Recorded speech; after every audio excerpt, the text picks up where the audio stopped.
deafening chaos, you say, what's happening in the world? It's noise. It's the noise all around us. And first of all, I want to say it's a real pleasure for me, es un placer, to be here in a room full of so much power. Because the creative power in this room is,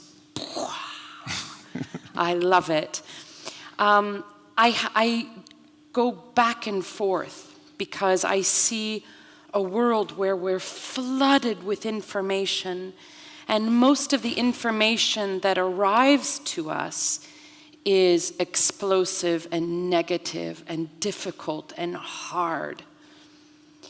But if we research a little bit, and if we go off that path of what's just in front of us, there's so much good happening.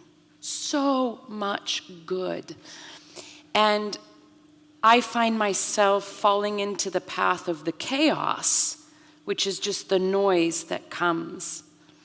I think it's one of the reasons in my country we have the noise of a government that is off the path, is gone off the rails, we say. This project here, this disc about war and peace, was really a direct response to the Paris attacks that happened 2 years ago in November of 15. And I just thought, I live in this world of opera, which is set in beautiful theaters in the world, and oftentimes plays to the rich white people of the world who love to dress up and say, oh, yes, beautiful Mozart, beautiful Puccini, lovely. Reminds me of Maria Callas in 1970. And I believe in my art form. I love it. It's challenging, it's passionate, it's emotional, it's all of these things. But somehow in the last 20 years, it became sacred. And the minute something is sacred, we humans can't touch it.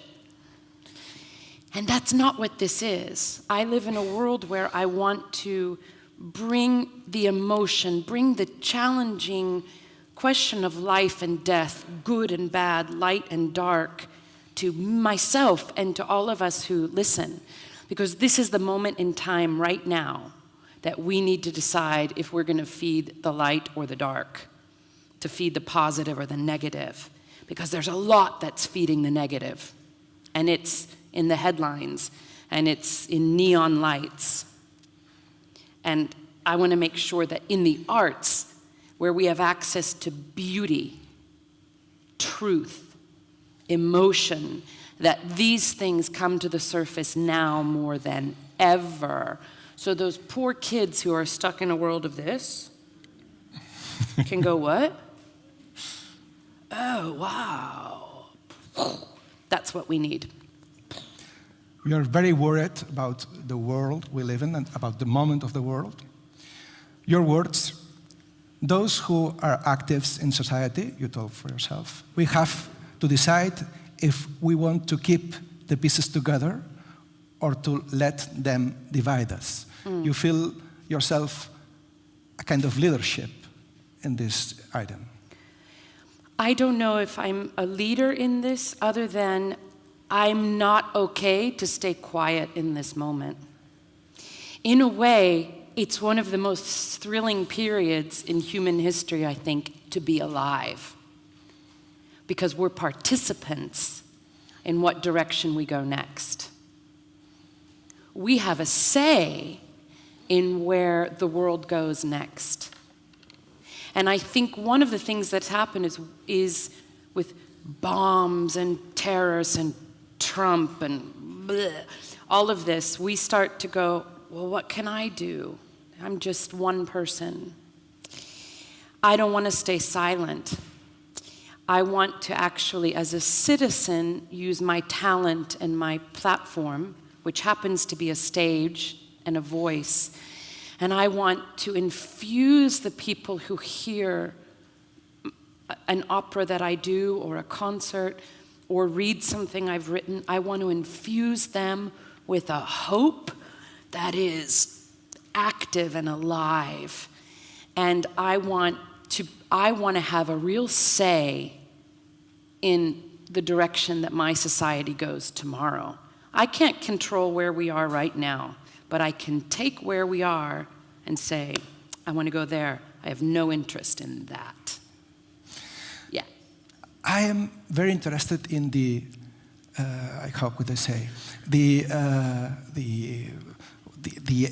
final point of your research, but I am also interested in the way you do it, because you can see this is the show you did for this project. It's not, in fact, a record, it's a project. Yeah. It has video, it has live performance, it has a record also, a lot of things.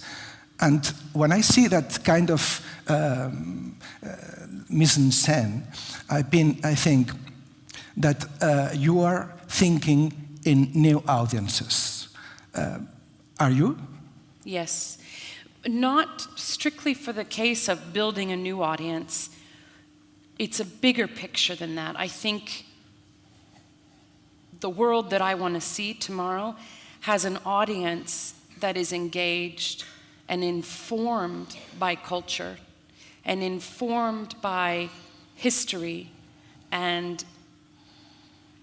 can come into an event and feel something and be questioned by something. The world of classical music, as I said, is often seen as quite just sacred. And there's a ritual. You arrive in the theater, the lights go down, you better be quiet. Shh, shh. So if you come and you're somebody young that doesn't know that, you start to feel a little bit ill at ease, a little bit uncomfortable. And the diva walks on in a gown and everybody applauds and we bow and we sing and we leave. And it's this ritual that I found doesn't always engage people. So I wanted to shake the classical audience from the inside out. So when they arrived into the theater, I was already on stage. And there was some background noise and smoke and light, and I was sitting in the corner of the stage almost in kind of meditation. So there was no chance for the concert to begin. The audience entered and it was already happening. And at some point the lights slowly dim, no applause, because I didn't want a start to the concert. The orchestra filed on in the darkness, and the first thing they heard was one note from a lute, boom. And the first words were out of my mouth were, some dire event hangs o'er our heads. And I set the concert in the midst of war, which is what most of us feel we are in this time. And so I took the audience saying, here's where we are. And I led them into showing them the possibility of peace, and we ended the concert in this idea of peace. When the audience arrived, they each received a program and a letter from me. And inside the letter was the question, in the midst of chaos, how do you find peace?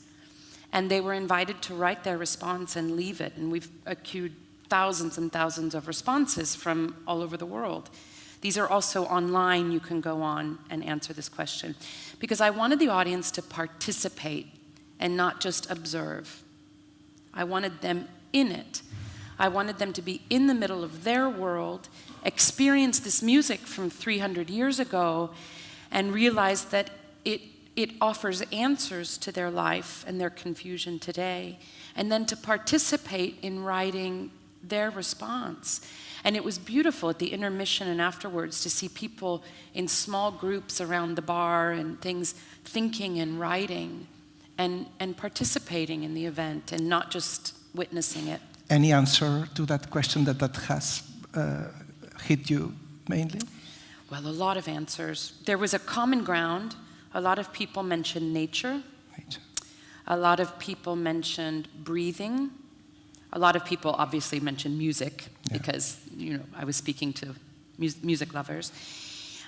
It was very powerful. I had to answer the question myself, and I thought a lot about it. And the power of that was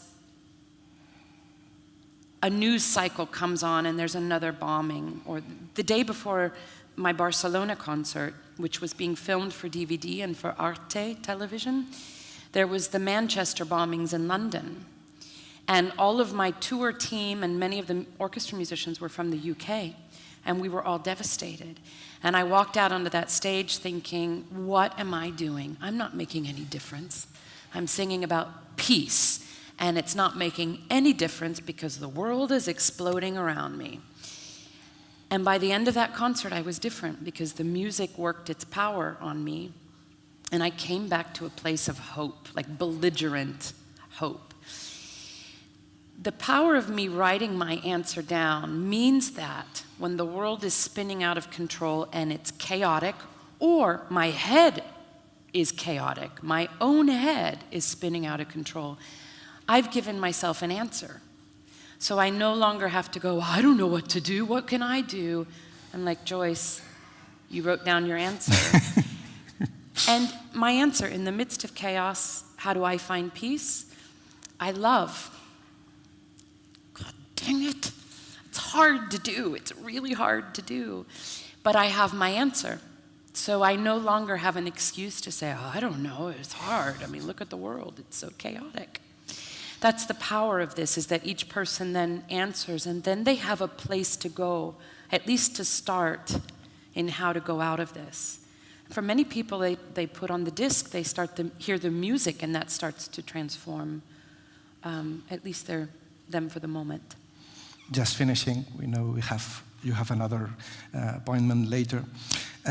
Yesterday I was in the rehearsal of the opera Dead Man Walking.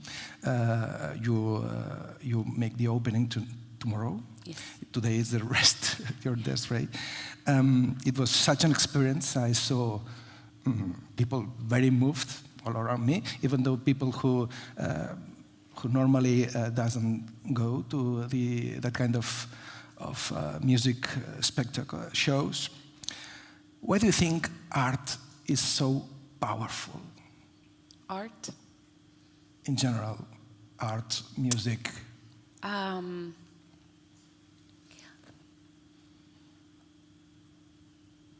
In the world of opera, we're working with masterpieces. We're working with Mozart and Handel, masters. And you're confronted as a mere mortal, just a human being. You're assaulted with beauty. It's like when you walk into a forest or you see the Alps, the mountains. It's an assault of pure beauty if we do it well. There's also this search in this kind of music and art in general for some kind of truth, some kind of humanity that connects us to something deeper. I don't know what that is. It's some kind of spiritual thing. And I hesitate to put a name on it because I think that limits it. But it connects us to something bigger than ourselves.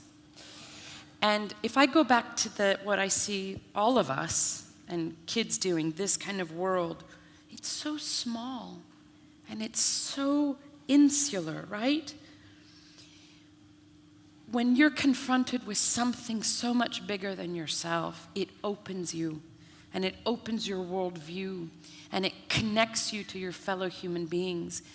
In this Dead Man Walking, we will have 2,000 people at these performances, and collectively, they're watching and experiencing a piece about life and death and about the capacity of a human being to forgive and the capacity of a human being to love the most difficult person to love, a murderer. And it causes us to reflect and hopefully open our hearts. I'll tell you just as a last thing, one thing that Sister Helen told me. Sister Helen is the author of the novel. Yes, Dead Man Walking is based on this novel. Many of you might have seen the movie from the 90s with Susan Sarandon and Sean Penn. She's And a real woman. She's a nun, and she's been working now for 40 years on death row and serving as a spiritual advisor to convicted criminals. And this is an opera about her first experience with this murderer. So we've been doing some press this week because she's here her first time in Spain. She's from New Orleans, so she's got this kind of southern accent, and she looks you right in the eyes and she says, "Honey, let me tell you something." And you listen. And she says, "Joyce, I gotta tell you, this opera thing, I don't know much about opera. I mean, I like to hum a tune. I like to be able to sing something. But I'll tell you what it does. It shakes people up.